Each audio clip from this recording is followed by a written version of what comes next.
Hello and welcome to Retro 48K. Man, I've been waiting for this one. It's the first brand new 2D Metroid game since Fusion, which was almost 20 years ago now. And it's also the first brand new 2D Metroid game to be developed outside of Nintendo's in-house teams, with development being done by both Nintendo and Mercury Steam this time. And this news made me more than a little nervous to begin with, to be honest. I mean, it worked really well when Retro Studios stepped in with the Prime series, but this is not Mercury's first Metroidvania. They also worked on Castlevania Lords of Shadow, Mirrors of Fate, and Samus Returns, the 3DS remake of the second Metroid game. And don't get me wrong, neither were really bad titles, but they weren't classics by any means, each having plenty of flaws. However, they have steadily been getting better with each one, so is this the Metroid game I've been waiting for? Have they continued that trend? Well, let's find out and review this game, shall we? Well, in short, yes, absolutely, I can wholeheartedly recommend this game to any gamer, not just fans of Metroid. It is, without a doubt, the best Metroidvania I've played in the last decade, hands down, and it's a return to form that not only washes some of the bad taste that other M left in people's mouths, but reminds those indie devs just who put the Metroid in Metroidvania. And if that's all you need to know, great, you can stop watching this review now, as the remainder of this review is just going to be gushing how great this game is and why Samus has got a crown back. So first, let's get the simple stuff out of the way with. The game looks and runs great. Samus has never looked this good. The animation is fluid and smooth, with Samus flowing naturally between her various movesets. And for a Switch game, this is a real looker. It strikes that nice balance between technical prowess and art direction that pushes the Switch to its limits without going beyond it, because let's face it, most big games that come on the platform now tend to look quite ugly when you view them on the big screen, because they're pushing the Switch beyond what it really should be in terms of just features, so the resolution suffers. Thankfully, Metroid Dread dodges this, and it looks great both in handheld mode and dock mode, with it seemingly running at a locked 60 frames per second. I found very few instances where we got any slowdown whatsoever. And next up, the sound.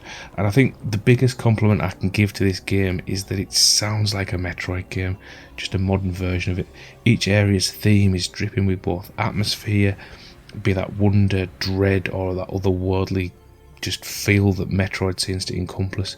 While feeling completely new, it still had my brain recalling those classic tracks and areas from Super and Fusion and Prime, a fact helped no doubt by return of series veteran Kenji Yamamoto and absolutely knocking out the park. It really is a phenomenal soundtrack.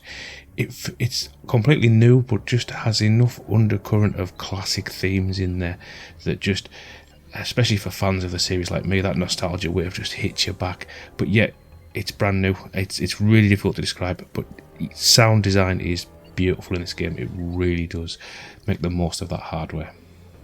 Next up for the meat of any game, and that's the gameplay. And I'll be honest, if you've played a Metroidvania at all, you should know what to expect here. You explore a maze-like set of areas that all interconnect until your progress is blocked by some obstacle you just can't get past, so you go off and explore another path. You find a new power-up or ability which allows you to get past that first obstacle. Rinse and repeat for about 6 or 7 hours. The real joy from these games comes from that sense of exploration and the hidden paths and items you find along the way, and just getting lost in a world. And Dread takes that traditional formula and adds just enough that it feels quite fresh and new without breaking away from it too much. Take, for example, the new MI robots that were featured in the trailer. These act as constant threats in certain areas, stalking Samus.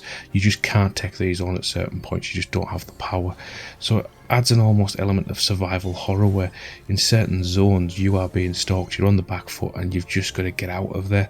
But this doesn't feel too intrusive or broken because they're trapped in their zones, they can't follow you out of them, so it doesn't change the dynamic of the game too much. It just adds a new interesting element to it. But speaking of zones, a core component of how much I personally enjoy Metroid games often comes down to the map design. If it's too linear, it feels too much like just a generic 2D platformer, and if it's too open, you risk putting people off as they get lost for far too long and don't know where to go next or can't find where to go next. And again, Dread treads this line beautifully. I think it's a compliment that I've very rarely actually had to look at the map screen on this. Progress and exploration just felt really natural. I got carried along by subtle design elements, or even the not so subtle ones, such as following a fuel pipe to the next objective. And even when I decided to go off the path and exploring, you're often rewarded just enough that detour that you take and doesn't feel like wasted effort. It was very rare that I just got completely lost. In fact, I don't think I ever did. I never got completely turned around and didn't know where to go next. You were always subtly guided, and as you come back through zones, features will change that force you down a different path at certain areas just to keep up that pace, and it works really well without, like I said, without taking that sense of exploration away. If you want to explore this world, you can. You don't have to stay on that roller coaster path of the main story or the main path through those levels.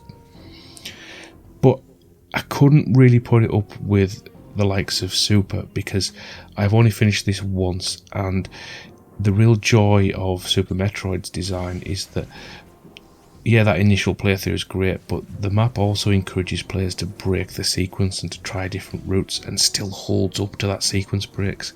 So without more time on the game, it'd be really difficult to tell you whether it holds up to that. I haven't attempted to break sequences yet, because when you finish the game you get a hard mode, and to be honest, when I finished the game after about 6 hours, I'd only found 40% of the items, so I still had plenty left to do before I even go back and sequence break. But on an initial inspection, I am really looking forward to trying to do that. Once I finish the game and get 100%, I'm going to go straight back in and try and get items in different order and see if the map holds up as well as Super. But from first playthrough, brilliant, really enjoyed it. Story, on the other hand, has never really been the series' strong suit.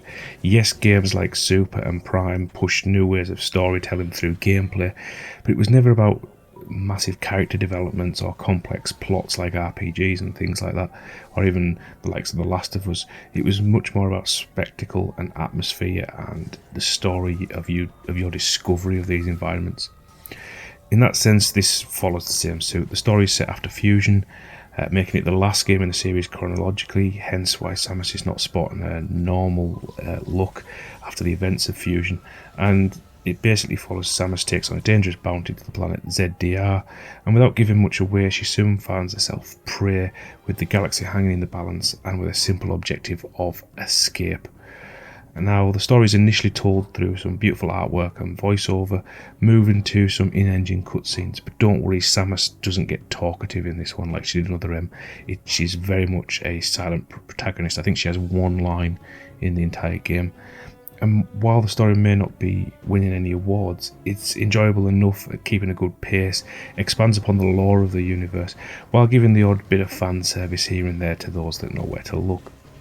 And I won't go too much into it, as there is some nice surprises in there that I don't want to spoil for people, but I did want to highlight one example that comes from one of the trailers, which I think sums up a lot about this game and their attitude towards it from the devs.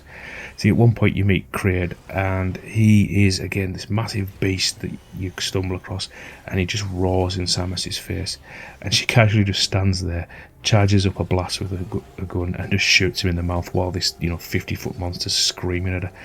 I love the little bits like that. It reminds me of Doom 2016, where you learn more about characters in those tiny little moments like that than you do in the entire plot line of Other M.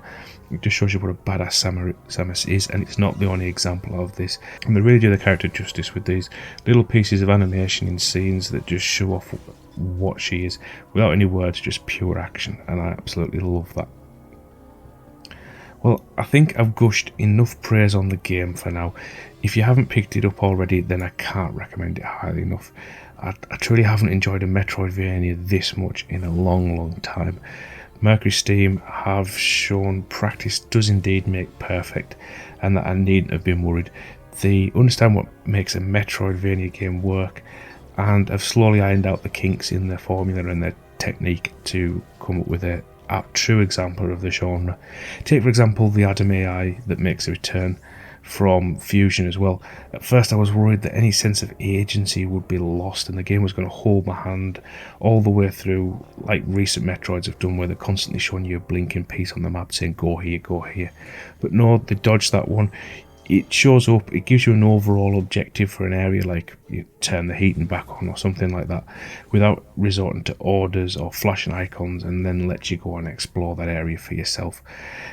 The only flaw that I had with the game really is that it was over too quick. I could have played it for twice as long and still have been happy. And the only way I wouldn't recommend this to people is if you hate Metroidvania games, then it probably isn't going to appeal to you, because while it aims to perfect the formula, it doesn't reinvent it completely other than a few little bits. So I don't think it's going to change anyone's mind on Metroidvanias. And finally, the single biggest praise I can give it is that initially, after less than a week playing, I would put it up there with Prime and Fusion as some of the best in the series, but only time will tell if it sits next to Super and that pinnacle as the absolute best in the series. But what do you guys think? Have you played it? Does it look like your kind of thing? Let me know. Are you a Switch fan? Do you intend to pick this up if you haven't already? I would love to hear back from you. As always, I'm Retro48K, and I'll see you next time.